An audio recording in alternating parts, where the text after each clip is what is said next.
আসসালামু আলাইকুম। প্রিয় ওয়ালাইকুম দর্শক, আসসালাম আপনা রহমতুল্লাহি।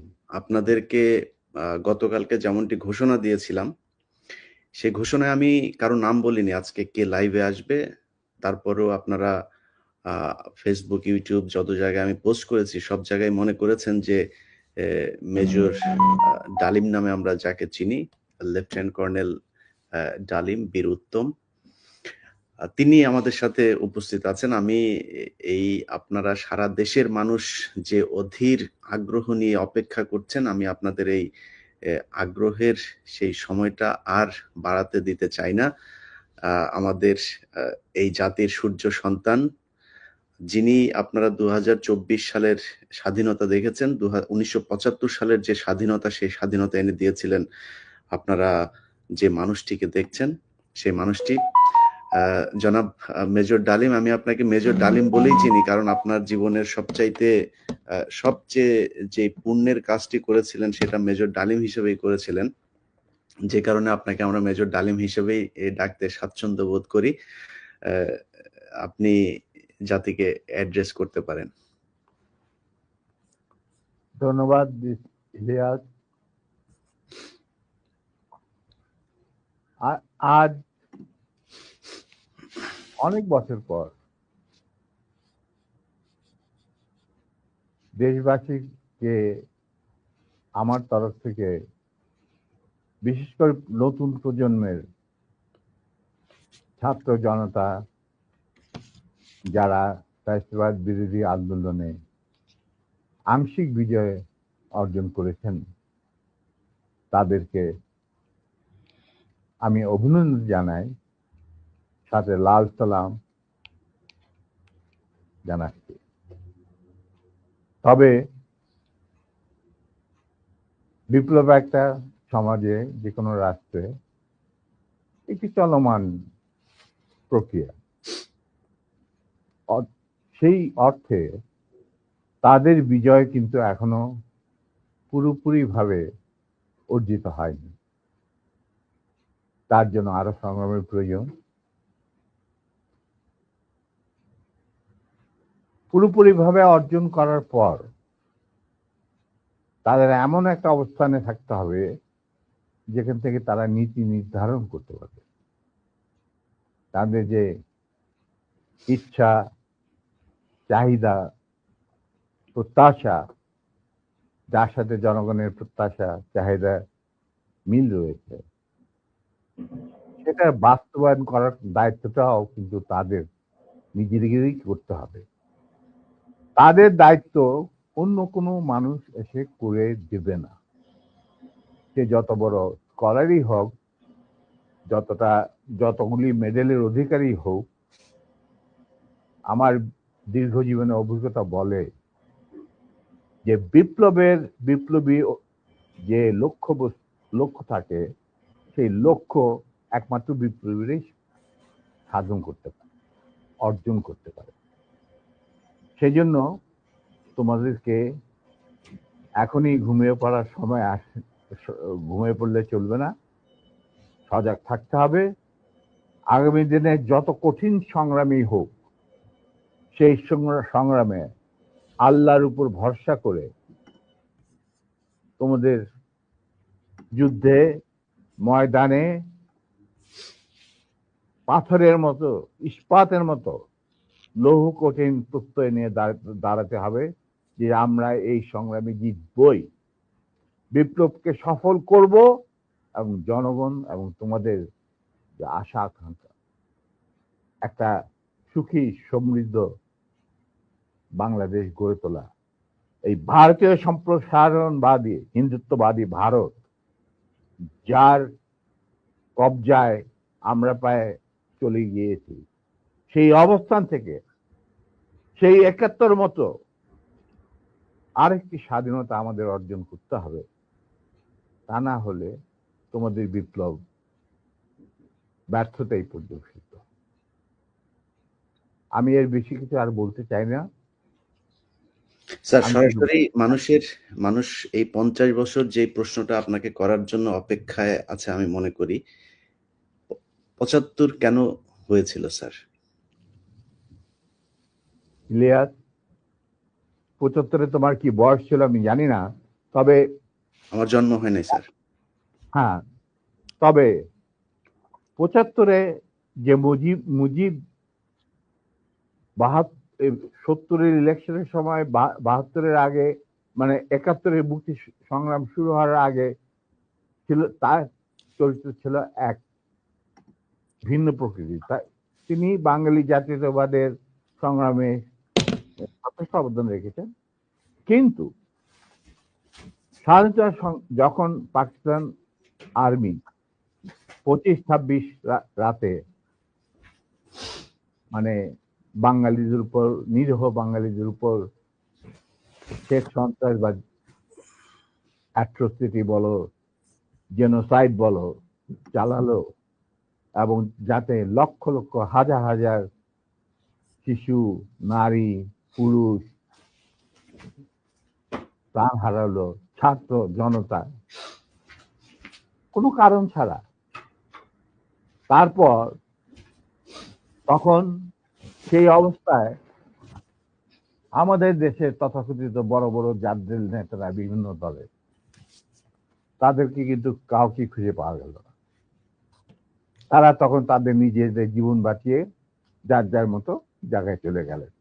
মুজিব স্বয়ং পাকিস্তান আর্মির কাছে ধরা দিলেন এবং তাদের সাথে একটা বন্দোবস্ত করে তার পরিবারের ভরণ পোষণের দায়িত্ব আর্মির হাতে তুলে দিয়ে তিনি পাকিস্তানে পাড়ি জমান।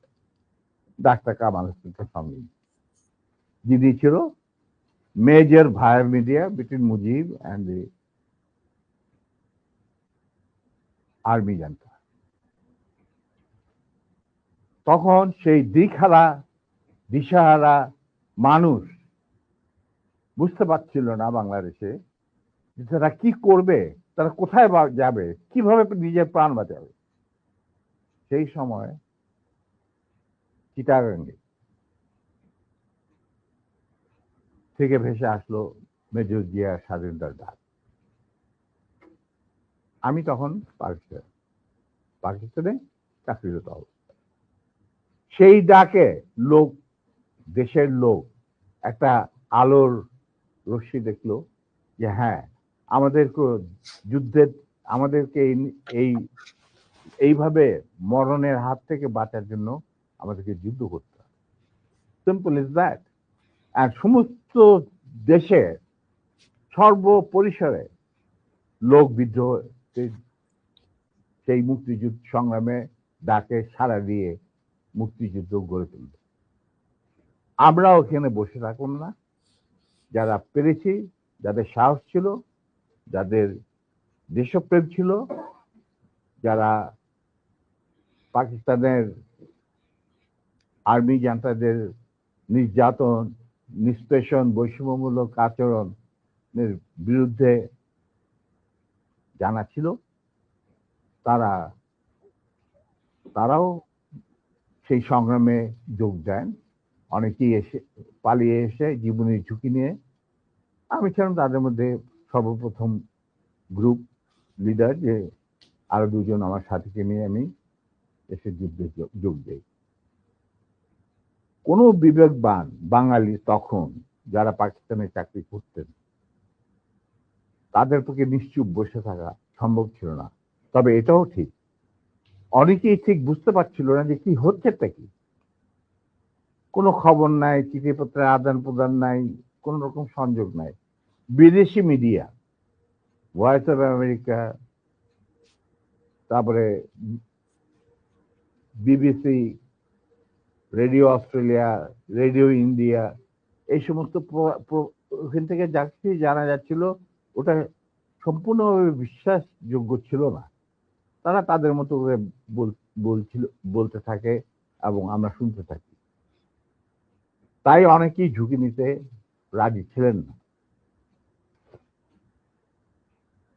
আর একটা সমস্যা ছিল, অনেকেই পরিবার সহকারে থাকতেন পশ্চিম পাকিস্তান। কারণ বউ বাচ্চা নিয়ে তো আর পালিয়ে যাওয়া সম্ভব না সবার পক্ষে। কিন্তু আমি ছিলাম তখন ব্যাচেলার। আমার সাথে যে দুজন সাহসী সহযোদ্ধা চলে আসে আমার ডাকে, তারা ছিলেন কর্নেল নূর চৌধুরী, তখন অবশ্য লেফটেন্যান্ট নূর চৌধুরী আর লেফটেন্যান্ট মতিউর রহমান, পরে দুজনই কর্নেল এবং রাষ্ট্রপতি, একজন মানে নূর রাষ্ট্রপতি। আমরা চলে আসি, এসে মুক্তিযুদ্ধে জয়েন করি। তো আমরা তিনজনই ছিলাম স্পেশালাইজড অফিসার।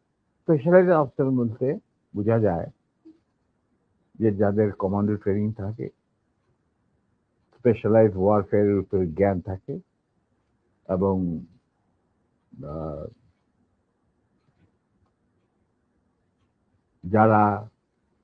যাদের ইন্টেলিজেন্স অপারেশন কিভাবে বিশ্বজুড়ে চলে সে সম্পর্কে জ্ঞানে তারা অভিজ্ঞতা সঞ্চয় করেন বিভিন্ন কোর্সের মাধ্যমে। তা আমরা ছিলাম তিনজনই সেই ধরনের অফিসার। তাই আমরা জীবনের ঝুঁকি নিয়ে আল্লাহর নাম নিয়ে বেরিয়ে পড়ি এবং অতি সহজেই দিল্লি পর্যন্ত পৌঁছতে। এবং সেখানে আমাদেরকে রিসিভ করা হয় সাউথ ব্লকে, মানে প্রাইম মিনিস্টারের অফিসে শ্রীমতী ইন্দিরা গান্ধী, র প্রধান founding father general Uban Singh, DP Dhar মুখ্য সচিব প্রাইম মিনিস্টারের and in charge of Bangladesh affair, এনারা আমাদেরকে রিসিভ করে। তারপর অনেক আলাপ আলোচনা, কিছুদিন ট্রেনিং, ব্রিফিং, পরে আমাদেরকে মুজিবনগর সরকারের কাছে হ্যান্ড ওভার করে দেওয়া হয় এবং আমাদেরকে দিল্লি থেকে নিয়ে আসার জন্য general Usmani, commander in chief মুক্তি ফৌজ, জনাব Tajuddin, prime minister of the provisional government, 7 দফা চুক্তি করার পর, আর ফরেন মিনিস্টার খন্দকার মুশতাক আহমদ, যিনি আমার বাবার ক্লাসমেট, তারা আসেন দিল্লিতে। এসে তাদেরকে ফর্মালি আমাদেরকে হ্যান্ড ওভার করে দেওয়া হয়।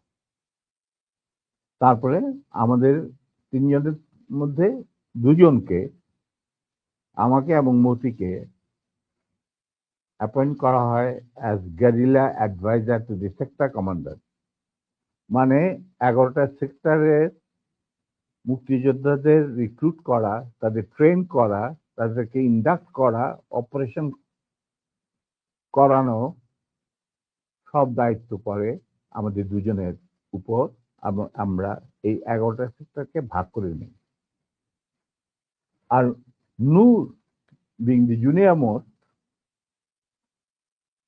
উসমানী সাহেব ওনাকে তার চিফ পার্সোনাল স্টাফ অফিসার হিসেবে মুজিবনগর সরকারের যে হেডকোয়ার্টার ছিল মুক্তিবাহিনী, সেখানে তার সাথে রাখেন। এবং শেষ পর্যায়ে কিছুদিনের জন্য নূর অনেকটা দৃঢ়তার সাথেই উসমানীর সাথে আলাপ করে সাউথ বেঙ্গলে চলে যায় এবং মুক্তিযুদ্ধে সক্রিয়ভাবে অংশগ্রহণ করে। সেও আঘাতপ্রাপ্ত, মানে সেও যুদ্ধে ইনজিওর্ড হয় একটা অপারেশনে, এবং তাকে বীর বিক্রম খেতাব দেওয়া হয়। আর আমি যুদ্ধের সময় 3-4 বার আহত হয়েছি, তার একটা নিদর্শন আমার দেখো, হাতের অবস্থা এখানে সেখানে সবকিছু অর্ধেক বোধ হয় আর্টিফিশিয়ালি ক্রিয়েটেড, রিক্রিয়েটেড, যেটাকে প্লাস্টিক সার্জারি বলা হয়। But then I continue. তারপর সেনাবাহিনী গঠন করা, বাংলাদেশ মিলিটারি একাডেমি স্থাপন করা, পিটি স্কুল মানে ফিজিক্যাল ট্রেনিং স্কুল স্থাপন করা, সিলেটে ওয়েপন অ্যান্ড ট্যাকটিক্স শেখার স্কুল স্থাপন করার সব দায়িত্ব আমরা পালন করি। এর সাথে সাথে চলে রিক্রুটমেন্ট ফর আর্মি, যে 5টা ব্রিগেডের প্র্যাকটিস দিয়েছিল বুঝি, এই ব্রিগেড 5টা এবং বিমান বাহিনী, নৌবাহিনীর জন্য রিক্রুটমেন্টের ইনচার্জ ছিলেন deputy chief of staff Ziaur Rahman.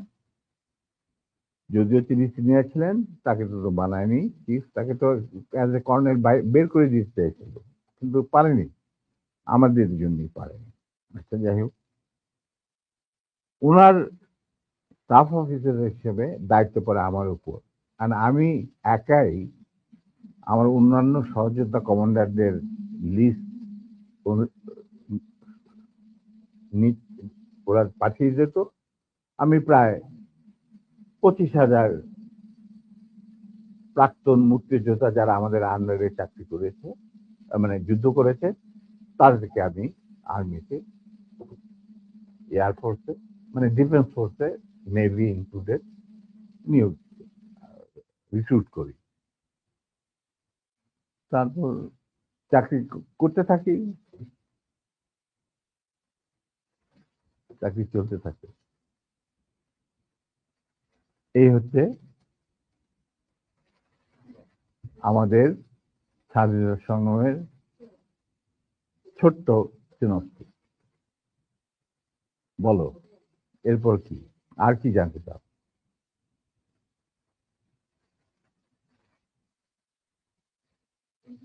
দুঃখিত, না, এরপরের যেই আমার মূল প্রশ্নটা ছিল যে কোন পরিস্থিতিতে 75-এর 15ই আগস্ট হলো?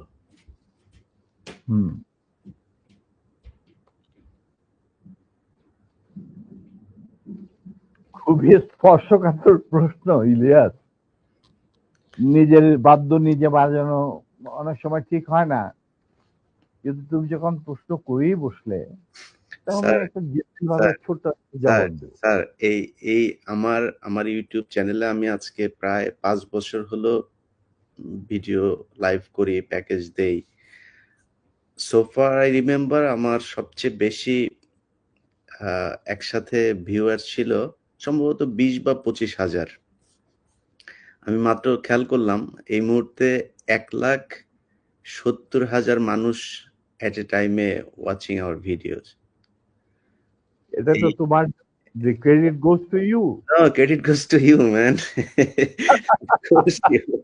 Well, মানে I'm just মানে well, যা কিছু হয় আল্লাহর ইচ্ছায় হয়। আমি একজন আমি না, আমি আমি এই জন্যই বললাম যে আপনার নিজের ঢোল আপনি যেটা মানে বাজানোর কথা বলছেন, আপনি তো বাজান নাই, 50 বছর চুপ ছিলেন।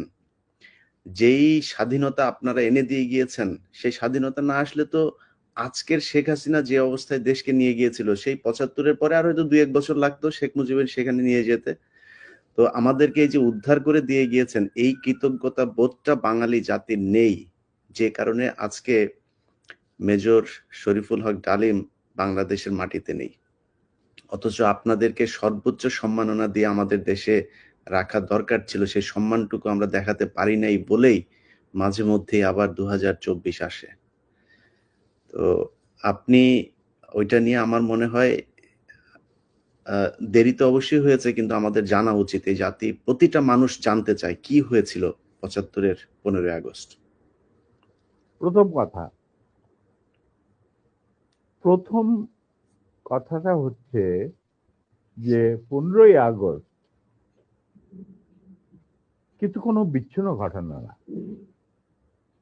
এটা সূত্রপাত হয় মুক্তিযুদ্ধ চলাকালীন অবস্থায়।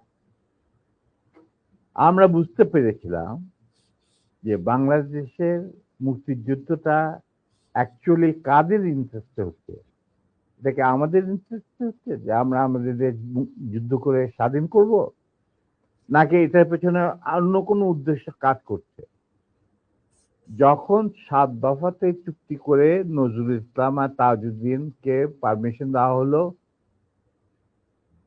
To establish provisional government in Calcutta, এই 7টা ক্লজ পড়ে সাইন করার পর, দস্তখত করার পরে নজরুল ইসলাম সাহেব ফিট হয়ে পড়ে গিয়েছিলেন। যে এটা তো একদম একটা দাসখত যে আমরা ক্রমান্বয়ে ভারতের একটা করদ রাজ্য, তারপরে একটা অঙ্গরাজ্য হিসেবে অঙ্গরাজ্যে পরিণত হবে বাংলাদেশ, হবু বাংলাদেশ। আর ওই joint declaration between Usmani and general Manekshaw joint command establish করার পর কথা ছিল যে general Usmani on behalf of Bangladesh government will invite General Manekshaw to come and be present as an auxiliary force commander, সহায়ক শক্তির কমান্ডিং চিফ হিসাবে in the surrender ceremony, but the instrument will be signed by the Mukti Fauj commander in chief, who was General Usmani, Colonel Usmani. কিন্তু সেটা হতে দেওয়া হলো না। 16ই ডিসেম্বরে যে সারেন্ডার সেরেমনি হলো রেস্ট করতে, সেখানে পরিষ্কার বাংলাদেশের জনগণ দেখতে পেল যে পাকিস্তান আর্মি সারেন্ডার করছে ভারতীয় সেনাবাহিনীর কাছে, এবং সেখানে সাইন করছেন আরোরা ভারতীয় বাহিনীর পক্ষে, আর ওদিকে নিয়াজি পাকিস্তানি আর্মির পক্ষে। সেখানে মুক্তিযোদ্ধারা কোথায়? আমরা পরে থাকলাম ঝাড়ুদার হিসাবে ইন্ডিয়ান আর্মির রাস্তা পরিষ্কার করে দেওয়ার কাজে, বনে বাজারে। আমাদের কি কোনো শহরগঞ্জে ঢোকার পারমিশন দিল না মুজিব সরকার, মানে তাজউদ্দিনের সরকার, আওয়ামী লীগ সরকার। সেই অবস্থায় কি প্রমাণিত, এটা এই ঘটনায় কি প্রমাণিত হলো? ইন্ডিয়া প্রমাণ করলো সারা বিশ্বে যে বাংলাদেশের জনগণ নিজেরা যুদ্ধ করে দেশ স্বাধীন করেনি। বাংলাদেশ নামক একটি রাষ্ট্র প্রিমেচুরলি জন্ম দেওয়া হয়েছে as an outcome of Indo-Pakistan war, যেখানে ইন্ডিয়া জিতেছে। এইটা হলো ইতিহাসের শুরু। তারপর মুজিবকে যখন ছাড়া হলো, সে তো কিছুই জানতো না যে দেশ স্বাধীন হয়েছে, কোন মুক্তি ফৌজ বলে কিছু ছিল, হাজার হাজার লোক দেশচ্যুত হয়েছে, প্রাণ হারিয়েছে, কি জানতো। সে তাকে যখন ছেড়ে দেওয়া হলো, তখন ইন্দিরা গান্ধী তাকে পাকিস্তানে ফোন করে বলল যে, ফোন করলো মুজিব, ফোন করে বলল যে আমি দেশে ফিরে যাচ্ছি। তখন ইন্দিরা গান্ধী বলল, যাওয়ার আগে আপনার সাথে দেখা করে আমি আপনাকে কৃতজ্ঞতা জানতে চাই।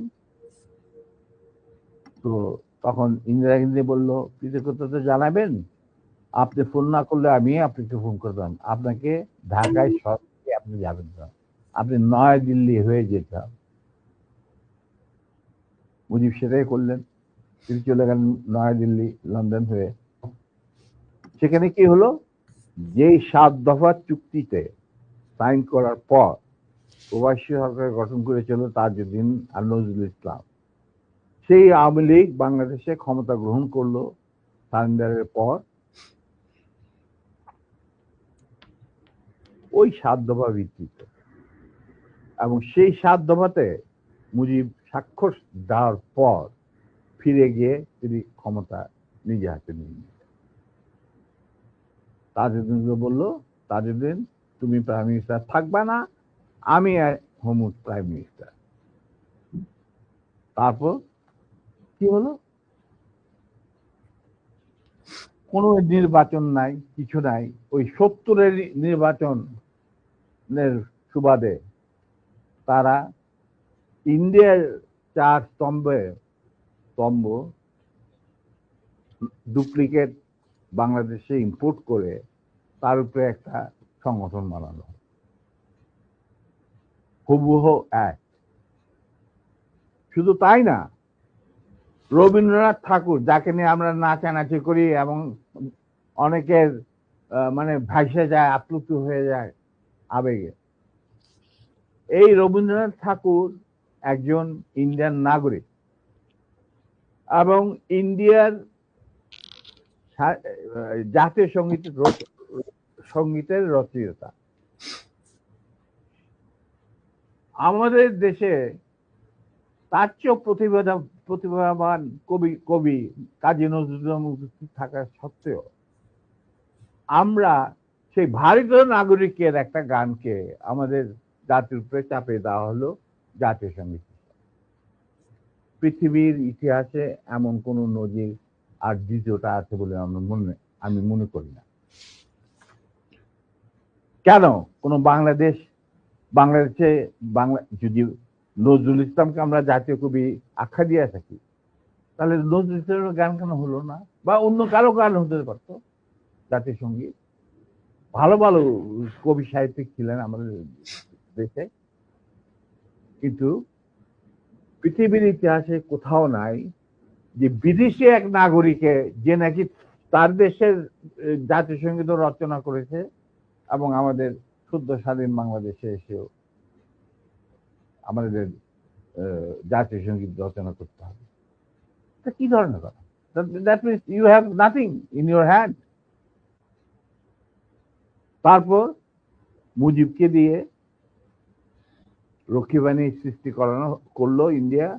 তারা বাংলাদেশের সামরিক বাহিনীকে দুর্বল করে একটা নামের মাত্র সামরিক বাহিনী, হাতে লণ্ঠন করে ঠনঠন, এই ধরনের একটা সেনাবাহিনী রাখবে। আর কারণ একটা সেনাবাহিনী তো রাখতেই হবে, কারণ যে কোনো জাতির মেরুদণ্ড হচ্ছে সেনাবাহিনী। ওই হাতে লণ্ঠন করে ঠনঠন, আর আসলে তার চেয়ে অনেক শক্তিশালী একটা বাহিনী গঠন করলো ইন্ডিয়া। স্যার, ওই যে 7 দফাটা আমরা তো ইতিহাস পড়ে, আমরা তো আসলে সাক্ষী না, আমরা পড়ে মানুষকে জানানোর চেষ্টা করেছি। আপনার স্মরণ আছে 7 দফাটার কথা? কি কি ছিল ওই দফায়? যদি কয়েকটা গুরুত্বপূর্ণ জায়গা যদি মনে রাখেন। দেখো, ভাই আমি তো অ্যাকচুয়ালি 7 দফা একদম টোটো এগুলো আমার বইতে লেখা আছে। যারা এটা কেন জিজ্ঞেস করলাম স্যার, কারণ হচ্ছে মানে আপনি সেনাবাহিনী তো করতে পারবেন না স্যার, সেনাবাহিনী তো 7 দফা মানলে করতে পারবেন না স্যার। আমার পক্ষে হয়তো এখন রিকালেক্ট করা অফেন ডিফিকাল্ট, কারণ আমার মাথায় অনেক কিছু খেলা করে। জি স্যার। দু একটা জিনিস বলছি, যেমন ধরো মুজিব এবং তার সরকারকে প্রোটেকশন দেওয়ার জন্য ইন্ডিয়ান আর্মি অবস্থান করবে বাংলাদেশ। বাংলাদেশের কোন শক্তিশালী সামরিক বাহিনী গঠিত হবে না। বাংলাদেশের কোন স্বাধীন বৈদেশিক নীতি থাকবে না। বাংলাদেশের শাসন ব্যবস্থা, আমলাতন্ত্র, শিক্ষা ব্যবস্থা, স্বাস্থ্য ব্যবস্থা, শিল্প ব্যবস্থা, কৃষি ব্যবস্থা সবকিছুই চলবে ভারতীয় বিশেষজ্ঞদের ইচ্ছা মতো। তারা মুজিব বিরোধী কোনো মানুষকে বাঁচিয়ে রাখা হবে না। তার জন্য যত লোক মারা দরকার মারা হবে, যত লোককে লুলা ল্যাংড়া করা হবে, চক্ষু তুলে নেওয়া হবে, মেয়েদের ইজ্জত লুণ্ঠন করা হবে, কোনো সমস্যা নাই। এইভাবে প্রতিপক্ষের উপর ঝাঁপিয়ে পড়ায় 40,000-এরও বেশি লোক মারা গেছে, সেটা সবাই জানে, প্রত্যেক আসছে। তারপর তোমার আমরা একটা করদ রাজ্যে পরিণত হয়ে গেলাম। কিন্তু সমস্যা দেখা দিল যে বাংলাদেশের মাটিতে যদি যে ইন্ডিয়ান সোলজাররা অবস্থান নেয়, তাহলে বিদেশ থেকে কোনো দেশেই বাংলাদেশকে স্বীকৃতি দিতে রাজি না, কারণ পাকিস্তান ইতিমধ্যে সিকিউরিটি কাউন্সিল থেকে একটা আইন পাস করে নিল যে বাংলাদেশে কে নিয়ন্ত্রণ করতে ভারত তাদের সেনাবাহিনীর মাধ্যমে, মুজিব সরকারের মাধ্যমে। অতএব এটা একটা ডিসপিউটেড টেরিটরি, এটা একটা স্বাধীন দেশ নয়। তাই আপনারা স্বাধীন কিভাবে রিকগনাইজ করবেন মুজিবের সরকারকে? এরপর এই এই অবস্থায় ইন্দিরা গান্ধী পড়ল মুসিবত, তো আজ মুজিব সরকার। তখন ইন্ডিয়ান সরকার ডিসাইড করলো যে ঠিক আছে, আমাদের সোলজার আমরা ফেরত নিয়ে আসবো, তার পরিবর্তে আমরা জাতীয় রক্ষী বাহিনী বানিয়ে, তাই করা হলো। তো যে কাজটা ইন্ডিয়ান আর্মি করছিল সেটা পরে জাতীয় রক্ষী বাহিনী করলো। আর কি ধরনের অত্যাচার, অবিচার, কি ধরনের মানে হত্যাযজ্ঞ, গুম খুন এবং অনাচার অবিচার মুজিব সরকার করছিল, সেটা খতিয়ান তো তুমি আমার কি ভালো জানবে। অনেকে এই বিষয়ে লিখেছেন, সাহসী যারা তারা লিখে গেছেন, আমিও কিছুটা লিখেছি। সেখানেই শেষ হলো না।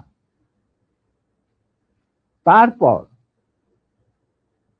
দেখা গেল যে সেই সুতিগার থেকে মুজিব কায়েম করলেন একদলীয় এক ন্যায়তত্ত্ব, স্বৈরাচার শাসন, বাকশাল, এবং নিজেকে তিনি আজীবন রাষ্ট্রপতি হিসেবে ঘোষণা দেবেন সিদ্ধান্ত না হলো। এই বাকশালের মেম্বার সবাই,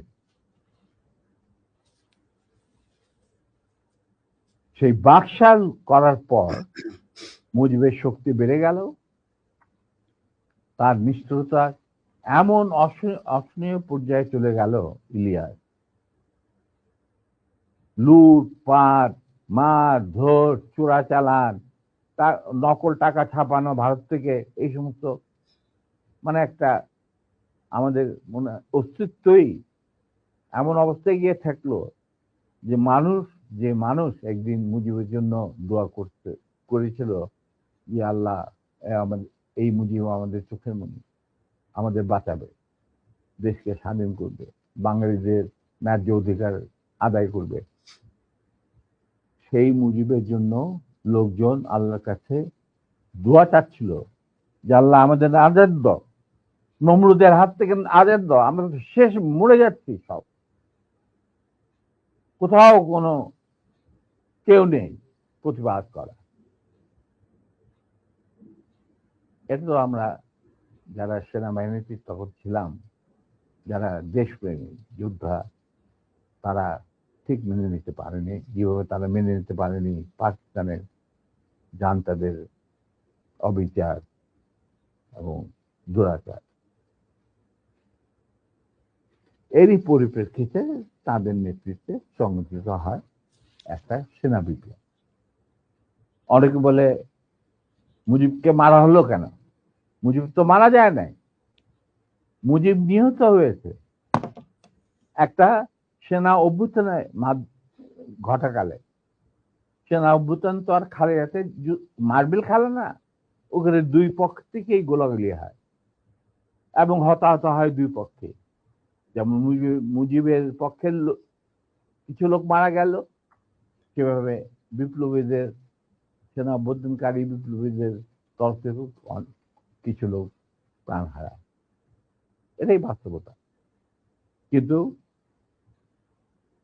তারা বিজয়ী হয়ে গেল, বিপ্লবীরা বিজয়ী হলো, তারা ক্ষমতা তাদের নিজে হাতে নিয়ে নিল স্বতঃস্ফূর্ত ভাবে।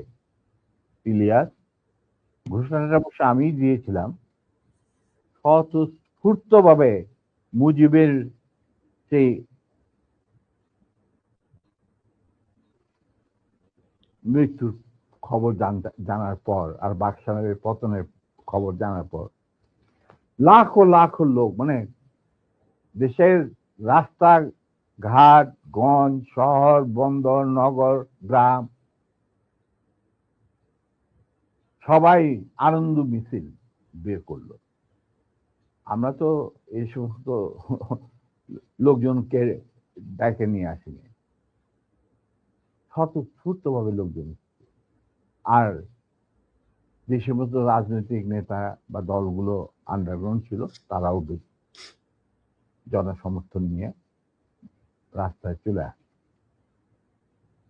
এইভাবেই জনস্বীকৃতি পেয়েছিল 15 আগস্টের 32 সামরিক অভ্যুত্থান। এবং পরবর্তীতে খালেদ মোশাররফের প্রতিক্রিয়াশীল কুচক্রীদের কুদেতার বিরুদ্ধে ঘটা 7 নভেম্বর সিপাহী জনতার বিপ্লব। এগুলো সব একই সূত্রে গাথা। তো আমি বলবো যে আমাদের ফার্স্ট রিপাবলিক ছিল ফ্রান্স রেভলিউশনের পরিপ্রেক্ষিতে বলছি, ফার্স্ট রিপাবলিক ছিল 71 মুক্তিযুদ্ধ, তারই ধারাবাহিকতায় হয়েছে 75 আগস্ট বিপ্লব, তারই ধারাবাহিকায় থার্ড রিপাবলিক হয়েছে 1924 সালের ছাত্র জনতার গণ অভ্যুত্থান। এখন যেহেতু আমি বলেছি যে সম্পূর্ণ বিজয় আমাদের এখনো অর্জিত হয়নি, চলমান বিপ্লবের গতিধারায় সংগঠিত হবে চতুর্থ রিপাবলিক, মানে চতুর্থ বিপ্লব। আমি এবং আমার সাথী ভাইরা যারা এখনো বেঁচে আছেন, যে অবস্থাতেই আছেন, আমরা যদি আমাদের বর্তমান প্রজন্মের বিপ্লবীদের, ছাত্র জনতা, তাদের বিপ্লবী কাণ্ডে কোন রকম অবদান রাখতে পারি, আমাদের নিজস্ব অভিজ্ঞতা, যোগাযোগ থেকে, তাহলে আমরা সেটা করতে প্রস্তুত, পিছপা হব না ইনশাআল্লাহ। এবং আমরা তাদেরকে শ্রদ্ধা, সালাম এবং বিপ্লবী সালাম সাথে মন থেকে দোয়া করছি যে তাদের বিপ্লব যাতে ব্যর্থ না হয়, তারা যাতে বিজয় সংগঠিত করে, বিজয় অর্জন করে, তারা যাতে একটা সুখী, সমৃদ্ধ, শক্তিশালী বাংলাদেশ গড়ে তুলে তাকে দুর্জয় ঘাঁটি হিসেবে স্থাপিত করতে পারে। এই আমার বক্তব্য। আচ্ছা আমার চাওয়ার কিছু নাই স্যার, কিন্তু একটা কোশ্চেন, ধরেন আপনি যে বিপ্লবের কথা বললেন, ধরেন 24-এর বিপ্লবের যারা নেতৃত্ব দিয়েছে তারাও আমার এখানে কথা বলেছেন। আপনার লাইভে এই মুহূর্তে 4.5 লাখ মানুষ দেখছে, এবং আমি কমেন্টগুলো পড়ছিলাম, আমি বোঝার চেষ্টা করছিলাম যে আসলে কি। আমার মনে হয় এ পর্যন্ত কয়েক লাখ কমেন্টের মধ্যে বোধহয় 10টা কমেন্ট পড়েছে আপনাকে গালি দিয়েছে বা আমাকে গালি দিয়েছে। এত জনপ্রিয় একজন মানুষ, আপনি দেশ থেকে চলে যেতে হলো কেন স্যার? সেই কাহিনীতে এই মুহূর্তে যাওয়া ঠিক হবে কি? মাফ করে দিয়েছি। জিয়া রহমান আমাদেরই একজন ছিলেন। আচ্ছা, to be frank with you, উনি কোরআন শপথ নিয়ে আমাদের সাথে কাজ করতে রাজি ছিলেন, কিন্তু পরবর্তী পর্যায়ে তিনি তার নিয়ত থেকে সরে আসেন। তার জন্য তো আমরা দায়ী নয়, উনি দায়ী। এবং যদি ভালো করে থাকেন সেটা প্রাপ্য তিনি হয়তো পেয়েছেন, যদি খারাপ করে থাকেন সেটা আমাদের সাথে না চলায় যদি তার কিছু খারাপ হয়ে থাকে, তার জন্য তো আমরা দায়ী নই। তবে হ্যাঁ, একটা সময়ে আমি যখন চীনে ছিলাম রাষ্ট্রদূতাবাসে,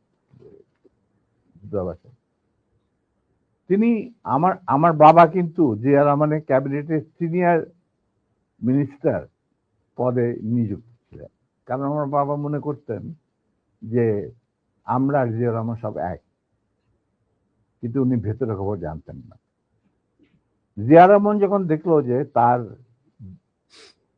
তিনি সেনা পরিষদের প্রায় 4,000 লোককে মেরে ফেলেছেন তার ক্ষমতাকে কুক্ষিগত করার জন্য, আমরা তারপরে যখন তিনি দেখলেন যে তার অবস্থা খুব খারাপ, ভেতরের খবরটা সাধারণ জনগণ দেখে না, সাধারণ জনগণ দেখছে জিয়া রহমান সানগ্লাস, রেবন, গঞ্জি, কাঁধে কোদাল বসে আছেন, এই সমস্ত। কিন্তু ভেতরে যে কি হচ্ছিল আসল ক্ষমতা কেন্দ্রে, সেই সম্পর্কে সাধারণ জনগণ জানারও কোনো স্কোপ ছিল না, তারা জানতেন না। সেখানে তার অবস্থা ছিল নরবলে, কারণ ওইখানে তিনি ডিভাইড এন্ড রুল নীতি প্রয়োগ করেছিলেন, যেটা খুবই মারাত্মক একটা হুমকি ছিল তার জন্য, তিনি হয়তো বুঝতে পারেন নাই। তিনি যখন রাষ্ট্রীয় সফরে আসেন, আমার বাবাকে deputy head of the delegation করে নিয়ে আসলেন এবং আমাকে বললেন যে let us forget and forgive, তোমরা আমাদের পাশে দাঁড়া। আমরা বললাম স্যার এটা আপনার পক্ষে, আপনার বললেন আমি কৃতার্থ, কিন্তু আমার মনে হয় আমাদের পক্ষে সেটা সম্ভব। কারণ এর জন্য সম্ভব না, আপনি আমাদের সহকর্মীদের রক্তে যে রক্তক্ষরণ ঘটিয়েছেন, সেই রক্ত মারিয়ে আপনার পাশে যদি গিয়ে দাঁড়াই, প্রথম গুলিটা আমাকেই যেতে হবে মুনাফেক হিসাবে। তার আমি আপনাকে বাঁচাবো, বা আমরাই বা আপনাকে বাঁচাবো, সে রাস্তা তো আপনি বন্ধ করে দিয়েছেন স্যার। এটা কত সালে স্যার? এটা যে জিয়া রহমান কোন সালে গিয়েছিল মনে হয় 81। 76 না 77, সামথিং লাইক দ্যাট। ওই যে ওনার একটাই রাষ্ট্রীয় সফর ছিল চীনে, এটা তুমি দেখে নিতে পারো, আমার বইতে লেখা আছে সব। আচ্ছা, 77 বলে। এবং তার সাথে যে আমার কি ডায়লগ হয়েছে 1 to 1, যেটা মধ্যে আর কেউ উপস্থিত ছিল না, পাশের ঘরে অবশ্য বেগম সাহেবা ছিলেন। আচ্ছা স্যার, আরেকটা জিনিস পরিষ্কার হয়েছে স্যার, আপনি কি একটা বলছিলেন যে কোরআন শপথ করা হয়েছিল, মানে কি কি কি হয়েছিল? আমি বলি শোনো, এই যে সেনা পরিষদ, আমরা যখন ভারতে যুদ্ধ করছিলাম, যখন আমরা বুঝতে পারলাম ভারতের গেম প্ল্যানটা, তাদের একটা সুদূর প্রসারী চক্রান্তমূলক একটা পরিকল্পনা রয়েছে, বাংলাদেশকে প্রথমে ক্লায়েন্ট স্টেট, তারপরে অঙ্গভূত করা, সিকিমের মতো। আর সেখানে লেন্দুদ্দোজি ছিলেন, আমাদের মুজিবুর রহমানকে বানানো হলো তাজউদ্দিন, আর পরে মুজিবুর রহমানকে বানানো হলো সেই লেন্দুদ্দোজি। এটা যখন আমরা বুঝতে পারলাম, তখন সমমনা কমান্ডার যারা পলিটিক্যালি কনসিয়াস ছিল ছাত্র জীবনে ধরো বা পরবর্তী জীবনে, তখন আমরা বললাম যে আরে আমাদের তো আসল যে যুদ্ধ সেটা তো হবে স্বাধীনতার পর। ভারতের আগ্রাসী মনোভাব নিয়ে যখন বাংলাদেশকে গিলে খেতে যাবে, সেইটার বিরুদ্ধে আমাদেরকে লড়তে হবে, তার জন্য আমাদের প্রস্তুত থাকতে হবে, প্রস্তুতি এখনই গ্রহণ করতে হবে। তখন আমরা ওই মুক্তিযুদ্ধের আড়ালে আমরা সেনা পরিষদের বীজ বপন করি। তো তোমার মনে থাকার কথা, যদিও Zia Rahman declaration of independence দিয়েছিল, প্রথমে তিনি নিজেকেই অস্থায়ী সরকারের প্রধান হিসাবে দাবি করেছিলেন, মানে ভাষণে বলেছিলেন। পরে ইন্ডিয়ার চাপে উনি থেকে বদলে যে মুজিবুর রহমানের ইনস্ট্রাকশনে আমি এই ঘোষণা দিলাম স্বাধীনতা।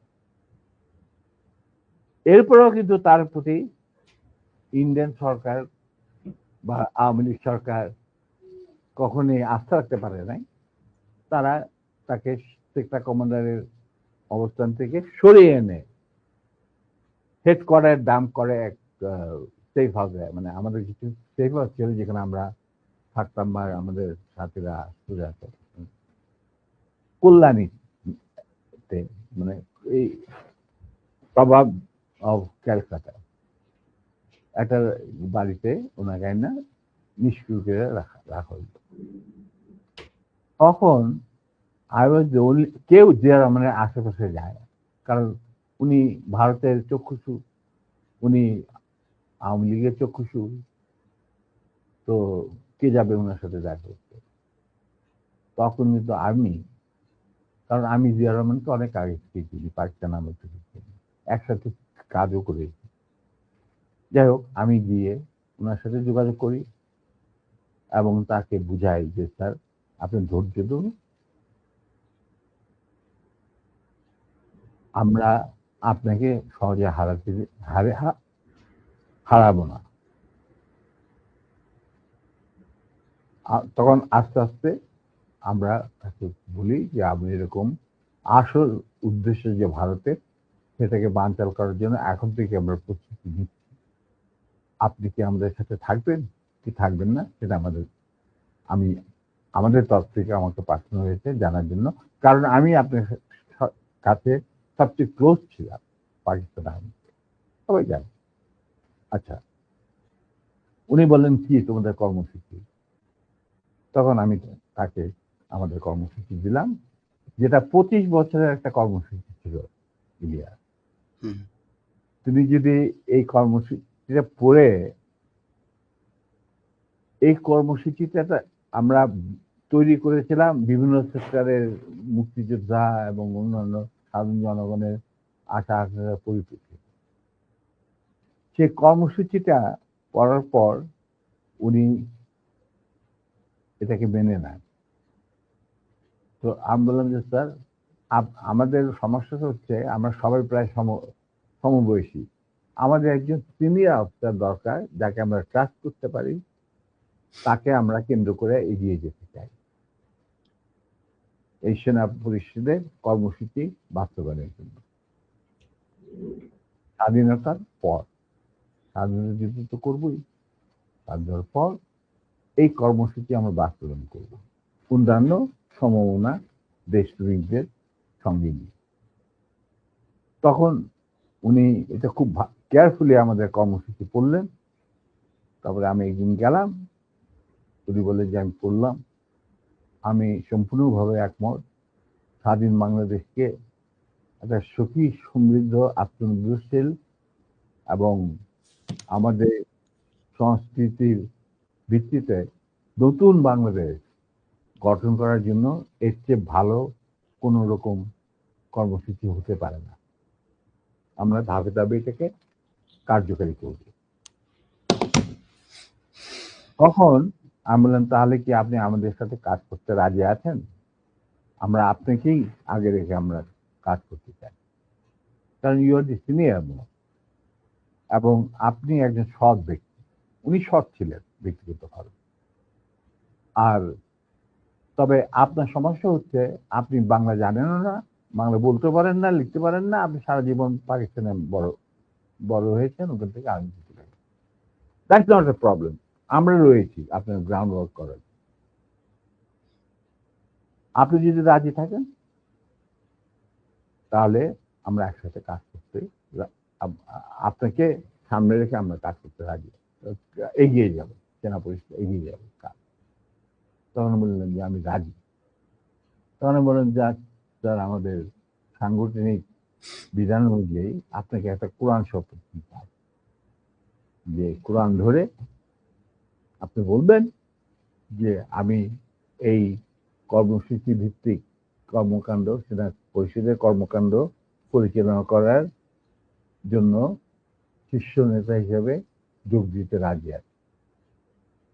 উনি উজু করে আসলেন, কোরআন শরীফ রাখা হলো, তার উপর হাত রাখলেন, আমিও ওর হাতের উপর হাত রাখলাম, তারপরে এই শপথ উনি দিলেন। তবে একটা শর্ত থাকতো ওনার তরফ, যে যতদিন পর্যন্ত রাষ্ট্রীয় ক্ষমতায় আমরা না যেতে পারবো, ততদিন পর্যন্ত সেনা পরিষদের সাথে আমার যে কোনো সম্পর্ক আছে সেটা প্রকাশিত করা যাবে না। আমরা বললাম আমরা সবাই পরামর্শের মাধ্যমে বললাম বললো শুধু তুমি আর নূর, এই দুজনের পারমিশন থাকবে আমার সাথে যে কোনো সময় যে কোনো অবস্থায় যোগাযোগ করা। আমি বললাম আমাদের খুব বেশি যোগাযোগ করার দরকার হবে না, তবে প্রয়োজন মতো নিত্য বেসিসে আমরা দুজনেই আপনার সাথে যোগাযোগ করি, তাও তার বাসায় অফিসে না। এই এই হলো কথা। তার মানে তার সেই শপথ তো আপনি রাখলেন না। আপনি মনে করলেন যে আমাদের বিদেশিরা এসে এই ছিড়ায় ছোটায় আপনার আন্ডারেই, সরকারের আন্ডারে থাকবো আমরা বিভিন্ন দূতাবাসে। আপনি আপনার যাদেরকে আপনি বিশ্বাসযোগ্য মনে করেন তাদের নিয়ে আপনি রাষ্ট্র চালাবেন, চালাচ্ছেন, চালান। আমরা তো কোনো রকম বিরোধিতা করি নাই আপনার, করবো।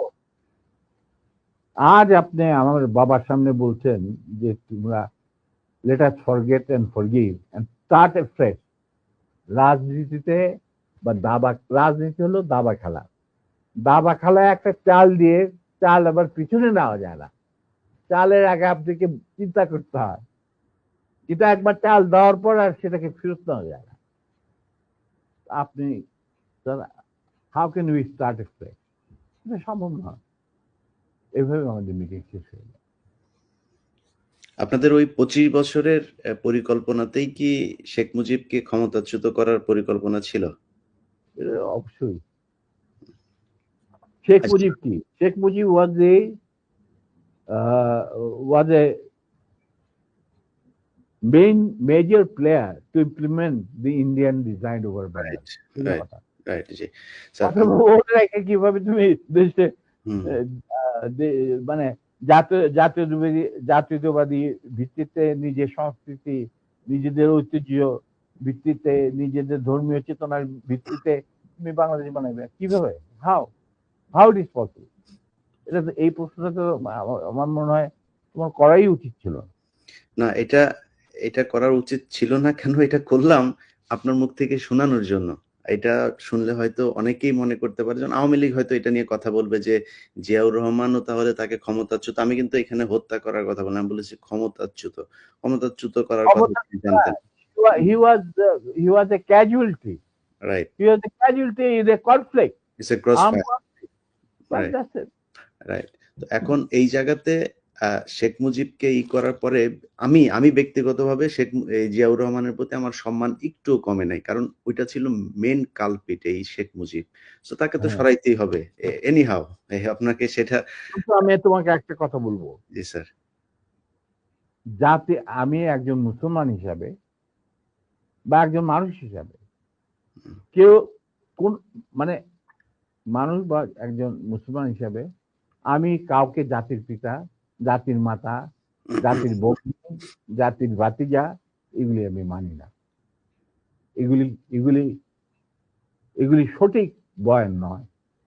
স্যার আপনি তো সেক্টর কমান্ডার ছিলেন। মানে শোনো, এই শোনো, মানে শোনো। বীরউত্তম ছিলেন একজন। এই প্রশ্নটা আমি শেষ করি নাই। জি, জি। আমরা এই যে সভ্য সমাজ তথাকথিত যেখান থেকে আমরা গণতন্ত্রের সবক নেই, যেখান থেকে আমরা মানবাধিকারের সবক নেই, যেখান থেকে আমরা শিখি হোয়াট ইজ ব্যক্তি স্বাধীনতা, বলার স্বাধীনতা, এই সমস্ত যারা যেখান থেকে আমরা সবক নেই সেই সমস্ত দেশে কি জাতির পিতা, জাতির ফিতা, জাতির বাতা, এই সমস্ত আছে? বলো কোন দেশ আছে? কথা ইউএসএ তে কয়েকজনকে তারা মানে ইউএস এর ফাউন্ডার মনে করেন। ফাউন্ডিং ফাদারও কেউ বলে না। রাইট। হুম, দেখো Nelson Mandela was a friend of mind. উনি তো কোনদিন একসেপ্ট করে নাই যে তো তাকে বলা হোক জাতির পিতা। হুম। কেনিয়াটা, জম্মু কেনিয়াটা, ওনাকে তো জাতির পিতা বলা হয় না। প্যাট্রিক লুমুম্বা অফ জাম্বিয়া, ওনাকে তো জাতির পিতা বলা হয় না। স্যার আর যদি আরে জাতির পিতা যদি বলা হয় যেমন ভারতে এই কালচার আছে কিন্তু ভারত যদি আমরা ভারতের কালচারকে মানবো কেন?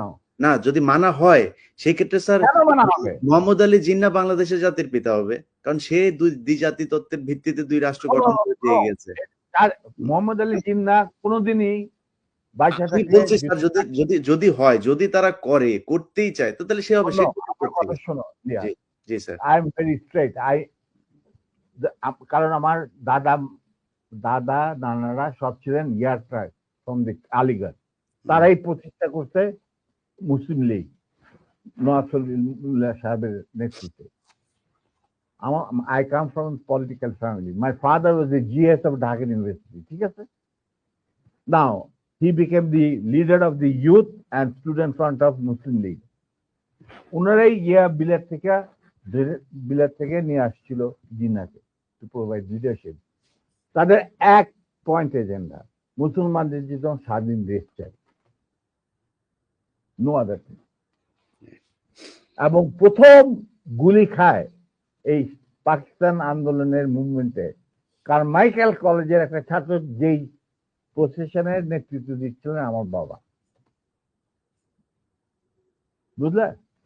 অতএব আমার মনে হয়, আমি জিন্দাকে যতটুকু জানি, তিনি নিজেও কোনোদিন জাতির পিতা হিসেবে খেতাব নিতে রাজি হতেন। জি স্যার। স্যার, আমাদের অনেকগুলো খুব গুরুত্বপূর্ণ কোশ্চেন আছে, যে কোশ্চেনগুলো মানুষ অনেক এই 50 বছর অপেক্ষা করছিল। আমরা দ্রুত কোশ্চেনে যাই। পরের কোশ্চেনটা স্যার মানে ইয়েস নো স্যার, দুই এতে জবাব। আমার দর্শকরা, তোমার দর্শকরা, আপনার দর্শক স্যার, তোমার দর্শক, আমি আমার দর্শক বলবো না, যে তোমার দর্শক। আই এম প্রিভিলেজ, তুমি আমার সাথে কথা বলছো এবং তোমার মাধ্যমে তারা আমাকে দেখছেন। আমি বলবো যে আমি দর্শকদের সোজা কথা বলতে চাই যে আমি ব্যক্তিগতভাবে জাতির পিতা, জাতির ভগ্নী, জাতির জামাই, এই সমস্ত কিছু বিশ্বাস করি। আমরাও করি না স্যার, বাংলাদেশের মানুষ কেউই করে না এটা। যাদের বোধগম্য থাকা উচিত, জাতির পিতা যদি বলতেই হয়, তাহলে বিশ্ব মানবতার পিতা হচ্ছে আদম আলাইহিস সালাম। এটা কেউ অস্বীকার করতে পারে? তা আমার কথা হচ্ছে, তোমরা উন্নত দেশগুলি থেকে তোমরা গণতন্ত্র শিখে আসো, তারপরে মানব অধিকার শিখে আসো। এগুলি কি নতুন করে শেখার কিছু আছে? আমাদের কোরআনের মধ্যে এই সমস্ত নাই? তারপরে বিভিন্ন ধর্মগ্রন্থ থেকে এগুলি নেই? তারপরে ওই সমস্ত দেশে কেন জাতির পিতা থাকে না? ওইখানে কেন জাতির মাথা থাকে না? আমাদের এখানে কেন থাকতে হবে? ইন্ডিয়াতে কে জাতির পিতা? হু ইজ জাতির পিতা অফ ইন্ডিয়া? বলো তুমি আমাকে। দেয়ার ইজ নো জাতির পিতা। হু ইজ জাতির পিতা? কোন সভ্য দেশে জাতির পিতা বলে কোনো জিনিস নাই। এটা হলো আমার শেষ কথা। এটা তো স্যার মুজিববাদ প্রতিষ্ঠিত করতে হবে। যাক স্যার, আমি এক কথা, অন্য কথা, সেটা একটা গ্রুপের একটা সেগমেন্ট অফ দি পপুলেশনের চিন্তা ভাবনা কথা বলতে। না স্যার, সেগমেন্ট অফ এটা আলাদা একটা রিলিজিয়ন। আওয়ামী লীগ হচ্ছে একটা ধর্ম, ওদের ধর্মের এই প্রফেট হচ্ছে গিয়ে শেখ মুজিব। এটা শুধু মানুষ না, ওরা আরেক জিনিস। এটাকে আপনি ঠিক করতে পারবেন। ওরা তো মানুষ না হলে অমানুষ হোক বা অন্য গ্রহ থেকে ওরাদের আগমন হোক, আমি বলবো তাদের মেন্টর যে ভারত, যেখানে এখন ওনারা গিয়ে আরামে এসে থাকতেছেন বাংলাদেশ থেকে পলায়া। কোনোদিন শুনি না কোনো প্রাইম মিনিস্টার পলায় যায়। আচ্ছা, নিবে, ওনারা পলায় গেছেন। এখন ওই দেশটাতে কোনো জাতির পিতা আছে কি বলো? নাই। তো আমরা কেন জাতির পিতা নেবো? কেন নেব? কি যুক্তিটা কি? বাংলাদেশের স্বাধীনতার ব্যাপারে বা স্বাধীনতা আগ পর্যন্ত বাংলাদেশকে পৌঁছানোর রাজনীতিতে কি শুধু মুজিবের অবদান ছিল? এখানে ভাসানীর নাম নিতে হবে না? ফজলুল হকের নাম নিতে হবে না? ফারুদ্দিন নাম নিতে হবে না? বলো তুমি আমি পরিষ্কার ভাবে। কেন? তাহলে মুজিব কিভাবে জাতির পিতা হবে? একমাত্র মুজিবই কি বাংলাদেশের ঠিকাদার? না, আমি সেটা মনে করি না। মুজিব তো কোনোদিন স্বাধীনতা চাইনি বাংলাদেশের জন্য। He never wanted that Bangladesh should be independent. Agartala ষড়যন্ত্র মামলা টামলা এই সমস্ত আবল তাবল কথা বলে, কিচ্ছা বলে। আসল কিচ্ছা তো আগরতলা, মানে স্বাধীনতার কথা সেনাবাহিনীর এক তরুণ অফিসার প্রথম চিন্তা করেছিল। তিনি ছিলেন flight lieutenant, commander Wazem Hossain, Pakistan নেভির চৌকুশ অফিসার। জি স্যার, অনেক অনেক গুরুত্বপূর্ণ কথা আছে যেগুলো মানুষ শুনতে চায়, সেখানে যাই আমি। কথা হচ্ছে যে শোনো, জি। যার যা প্রাপ্য তাকে সেটাই দিতে হবে, হুম। সেই মর্যাদা দিতে হবে, জি। নাহলে এটা মনে